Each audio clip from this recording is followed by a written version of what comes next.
are on this journey, humankind, to be loved, to be accepted, and to find the place that we belong and operate and contribute back to the world, right? What we have to offer. We all want love, we all want acceptance, and we all want purpose. Welcome to Navigation and Discovery with Cameron Singh. On today's podcast, we are talking to Ashley Watts. Ashley Watts recently released her new book, Not Another Fairy Tale, Finding Freedom Outside the Script. So to tell you a little bit about who Ashley is, Ashley Watts loves being mom to her 4 children, Parker, Cruz, Breck, and Carly. She's an elementary school teacher turned writer and speaker. In conjunction with her book series, Ashley is heavily involved in Peace Runs Deep, a space for herself and others to be encouraged in faith and identity. She felt called to create a place to bring authenticity and truth to the reality of our lives and to focus on being and less on doing. Ashley enjoys being active, and when she's not writing, she can be found on the lake, at the gym, sipping coffee, and running around with her kids and her new pup, River. You are really going to enjoy this awesome conversation that I had with Ashley on the story behind Not Another Fairy Tale, Finding Freedom Outside the Script. So I really hope you enjoy this podcast interview with Ashley Watts. Well, Ashley, thank you so much for taking the time and to talk about your newest book. Yeah, thanks for having me. I'm very appreciative to be able to share about it. Yeah, so again, for those that don't know, Ashley recently released her book, Not Another Fairy Tale, Finding Freedom Outside the Script. So Ashley, tell us a little bit about what this book is all about and really your heart for this book. Yeah, so this book really came out of a healing journey that I walked through. I was raised in the American culture with a fairy tale idealism, thinking that my life would be a certain way, work out well if I did all the right things, made all the right choices. And in my 30s, which I still am in, but at 30, my life kind of shattered where my marriage fell apart. And I had 4 young kids and I didn't know what was going on, and it all shattered. And so at that point, even though what had happened in my life was very costly and painful, I felt like God highlighted what was already inside of me, that He actually wanted to heal and He actually wanted to give me freedom and set me free. I was living in codependency and patterns that I thought were normal that weren't. And through the destruction of my marriage, it felt like everything had crumbled. And then God had taken me and met me in that low place and got me to the place where I wouldn't rely on anything or anyone else, and then slowly rebuilt who I was, rebuilt my view of Him and my faith, and then rebuilt my identity and kind of taught me a new way of living, which was delightful. Because if you know anything about codependency, it's really trapped in pleasing and working and earning to get your value. And that's exhausting. And I had hit 30 with 4 kids and I was exhausted. So that's the first part about my book is identity. Where do you put your faith and trust? How do you live a life kind of freedom, walking through forgiveness and how that really sets you free? And then the second half of the book is actually more about my experiences. So how do you hear the voice of God? How are there times and places, and how do you have a relationship with an invisible God? And then how do you live? If you're not living in a codependent way, what are the new modes of operation to live in? So it was really my healing journey. It wasn't ever intended to be a book.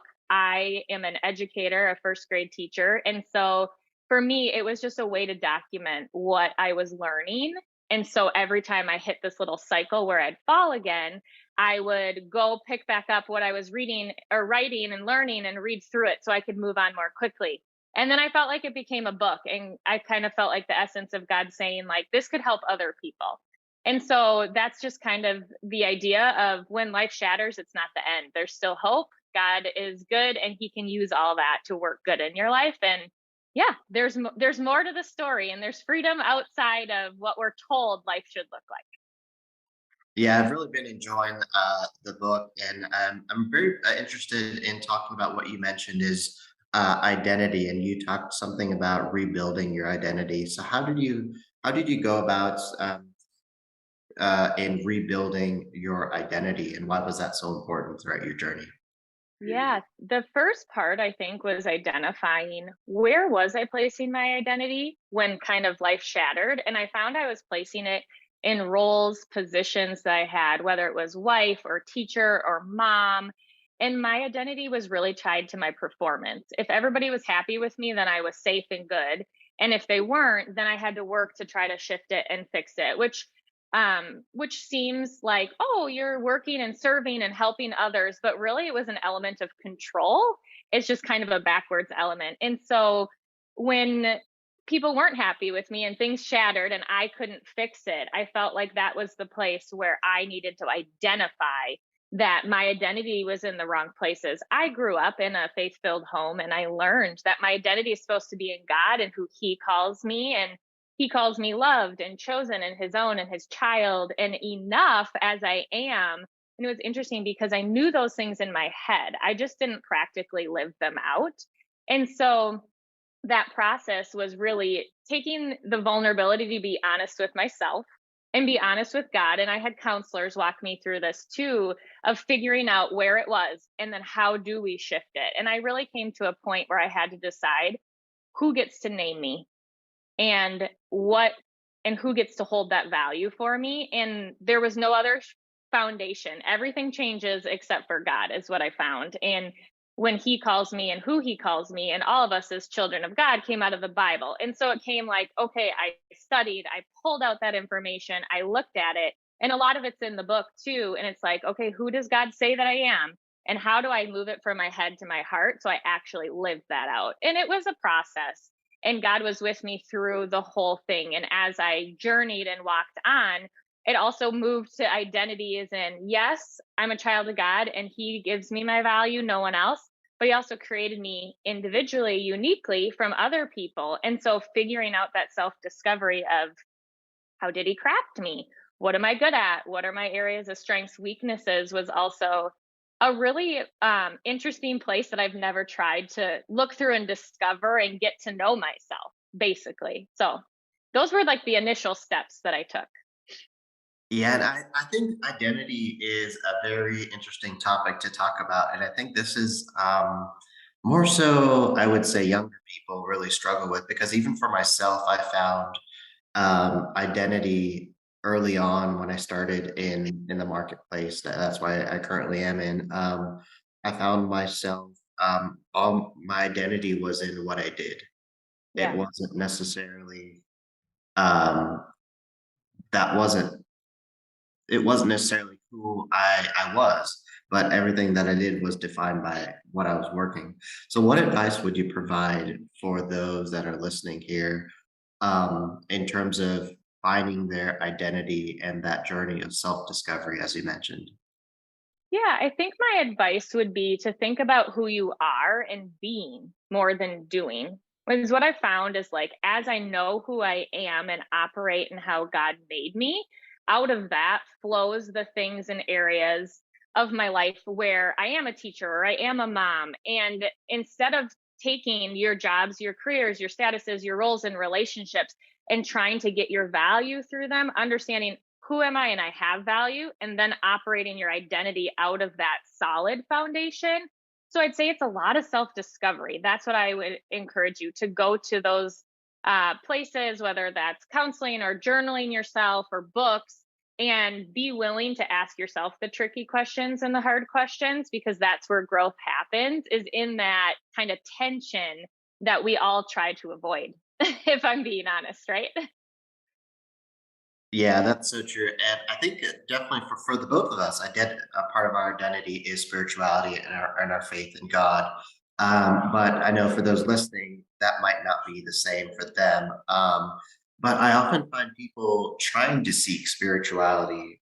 They're trying to figure out, that they need more. Like even Mhm. to the launch of my book, people didn't know I was a person of faith. A lot of people didn't know. But what would you say? How has faith helped you in your journey, and what impact has that made for you so far? Yeah, I would say a lot of my life, I had a faith that was outside of the life that I lived.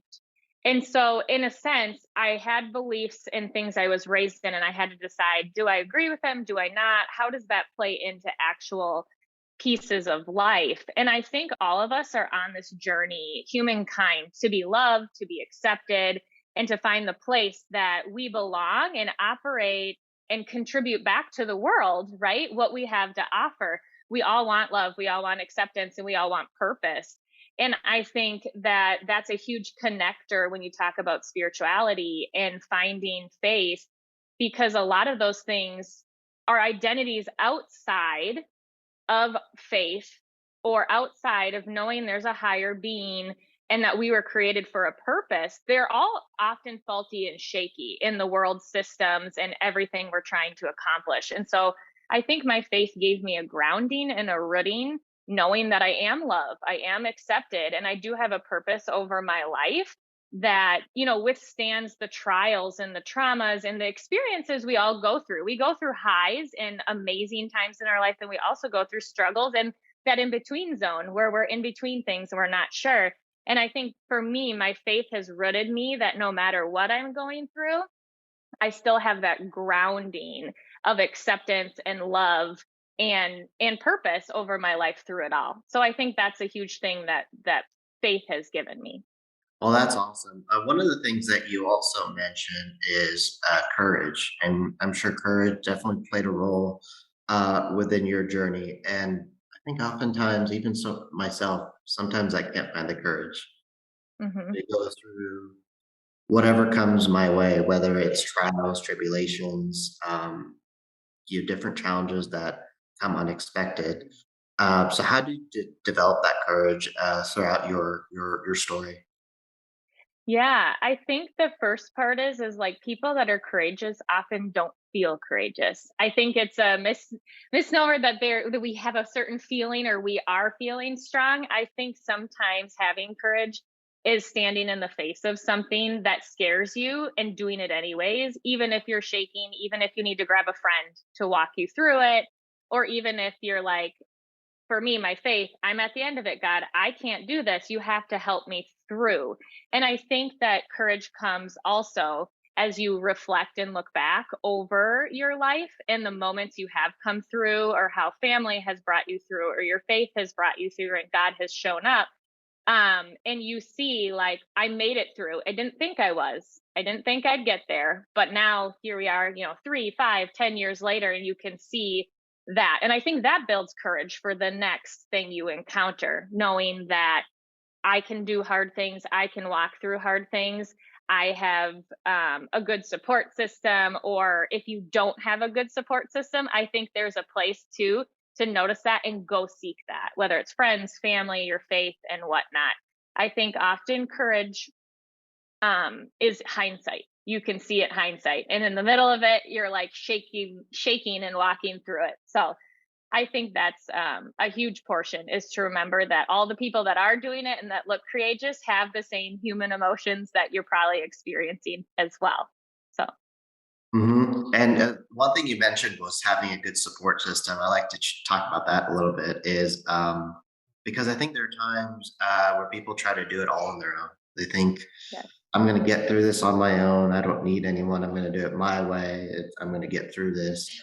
How did well, one, what type of support system do you have, Mhm. or did you have, and then why is it so important to have that good support system?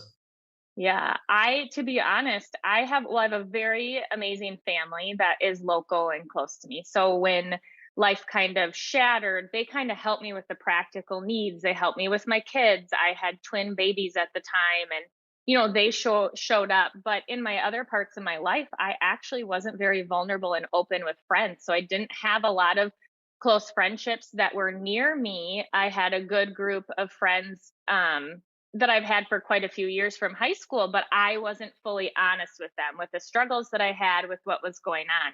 And so I found myself in isolation.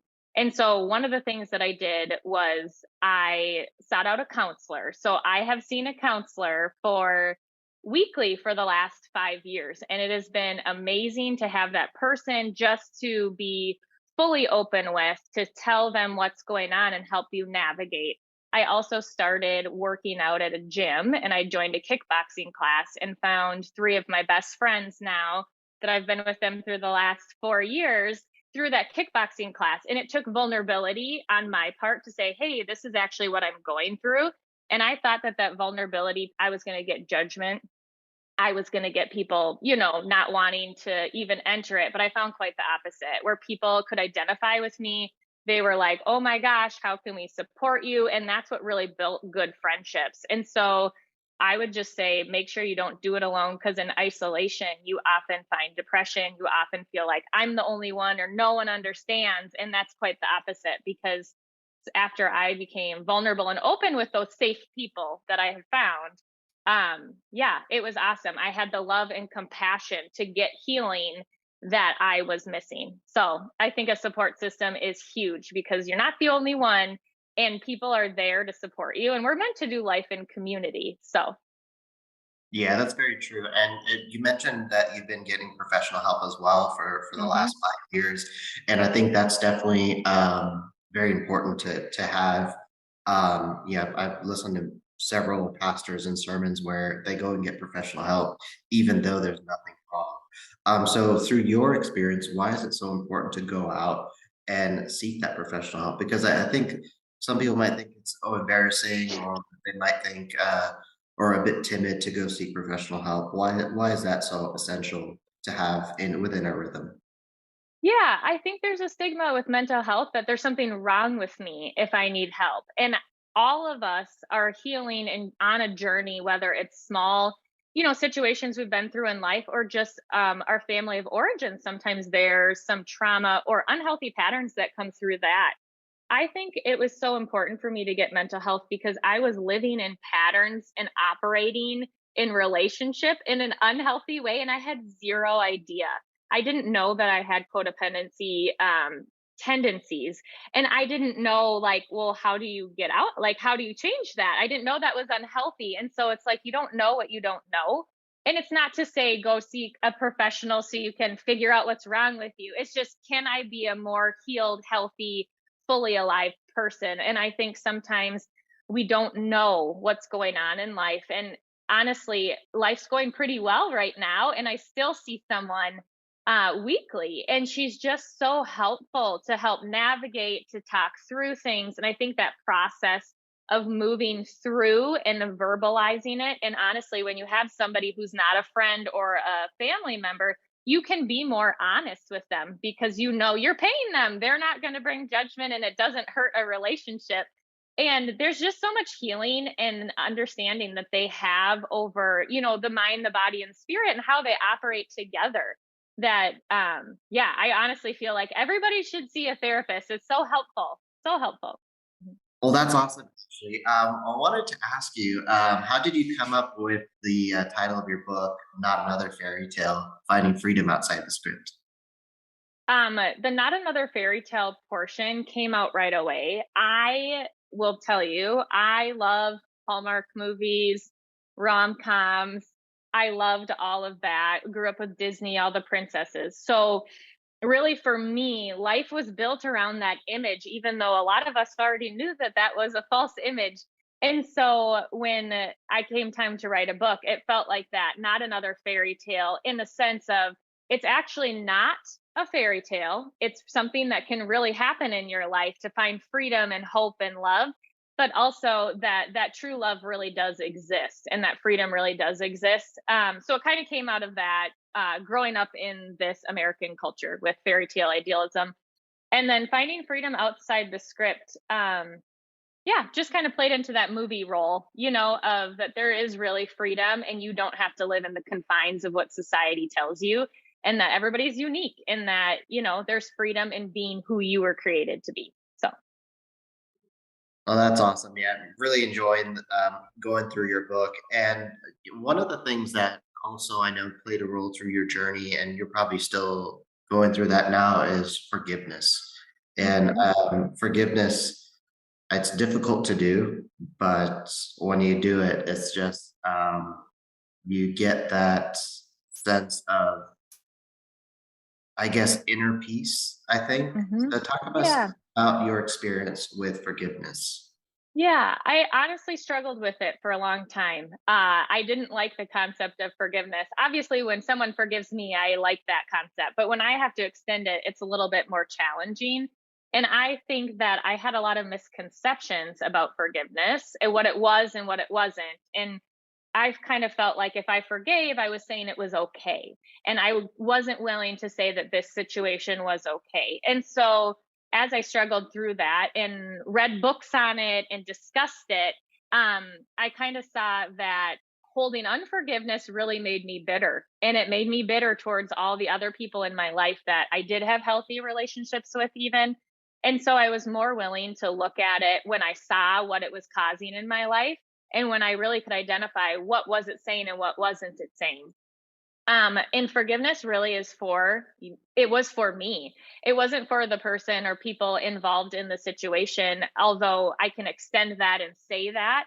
What it really likens to is like a rusty old chain attached to your leg. And as you keep walking in forward in life after a situation happens, if you walk in unforgiveness, you keep bringing all the pain and the memories and all that's attached to it into the noose parts. And when somebody told me that unforgiveness kept me chained to the hurtful trauma or the past in my life, I was like, oh, wow. Okay, I'm willing to walk through that forgiveness to unhook the chain because I don't want to keep myself attached to that trauma or keep bringing it into the next season. And so it was like a one and done and a process. I had to make the choice to forgive, but then you have to make that choice daily.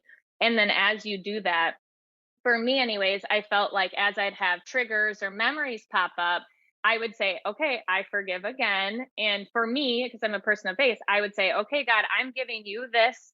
Now I'm going to renew my mind. And I would then hold on to something else. And I would say a phrase or an affirmation or be like, I'm loved. I'm going to put that there at your feet, God. I'm loved. And this is who I am.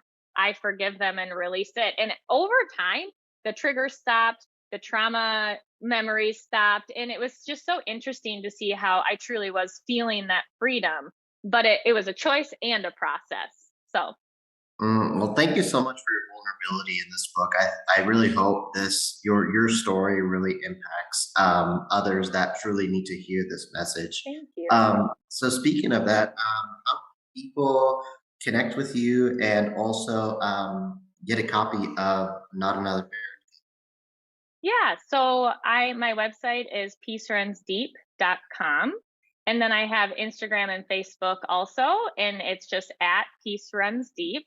And so you can find a copy there. I have a guided journal that goes with it as well that talks through a lot of the questions and helps you process through each chapter what I processed in my healing journey. So those are found there. And then I also have monthly blogs and weekly emails that I push out with similar content on encouragement and healing and walking forward in life. So those are a few of the ways, yeah, that you can find me.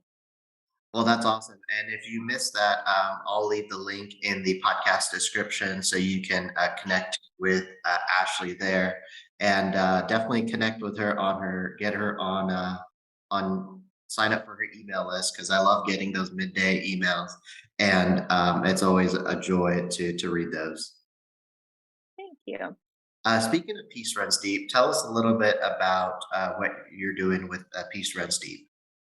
Yeah, Peace Runs Deep. I really just wanted to create a space where we could be honest about what's going on in life and walk forward with truth and joy and hope and just bringing truth to the reality of the lives that we're living. And so basically, at this point, it is like an online hub or just through social media with encouragement, with blogs.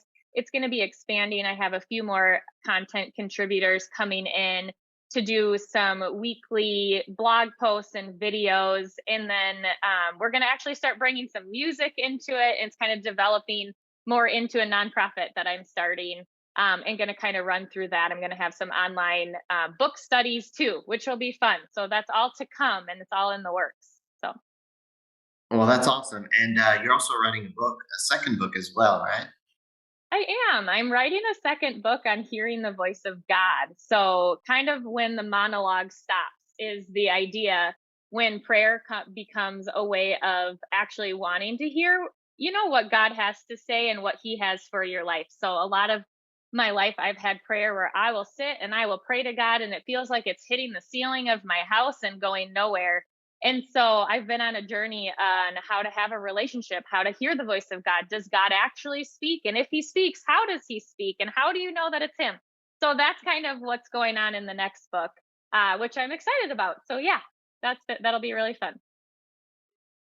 Well, that's awesome, Ashley. It's been a really awesome time just getting to understand your story and really help get your message out there. And I really hope for those listening that you get a copy of this book. There's so much content in the book that Ashley wrote, and it definitely helped me as well. Open my eyes to a few things that I need to do in my journey of self discovery. And so I hope you get your copy of the book. What was their website again? It's peacerunsdeep.com.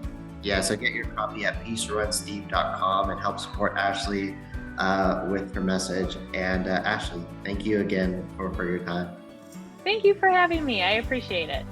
Thank you. And again, peacerunsdeep.com, get your copy there, connect with Ashley, subscribe to her email list. You'll enjoy receiving all her content in your email. And thank you so much for tuning in to the podcast today. Well, I hope you enjoyed that podcast interview with Ashley Watts. And if you are interested in getting a copy of her book, Not Another Fairy Tale, you can check out the link in the podcast description on the platform that you're listening on, and you'll see the link there to go ahead and purchase her book and also find more about Peace Runs Deep. And also, you can connect with me on social media by checking my website, CameronSingh.com. Cameron Singh, that's with an H at the end, CameronSingh.com. And you can find the link in the podcast description as well. You can connect with me there, find out about my new book as well, Navigation and Discovery. You can purchase the book on that website as well. Connect with me on social media. Feel free to send me an email, singcameron@gmail.com. And also subscribe so that you can receive a notification on whichever platform you're listening on when the next episode goes live. Thank you so much for tuning in, and feel free to catch some of the previous episodes with the awesome guests that I've had on this year in the last 25 episodes of this podcast. And appreciate all your support, and we will catch you on the next episode.